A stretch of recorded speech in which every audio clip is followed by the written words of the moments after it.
Hi everyone, my name is Kevin Henry. A security consultant, a computer analyst programmer, and a holder of the CISSP, the Certified Information Systems Security Professional certification. I look forward to sharing knowledge and experiences with you.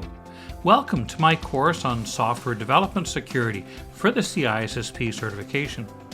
This course will help you understand how to integrate security into software, build better applications, and assist you in preparing for the exam. Some of the major topics we will cover include secure software development, assessment of software security, and evaluating the security of third-party software. And to follow along with this course, be sure to download the study guide from the course exercises section.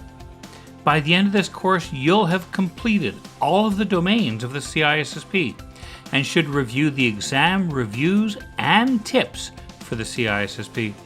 I hope you'll join me in this journey to learn about secure software development and the role you can play in this exciting and rewarding field through this course at Pluralsight.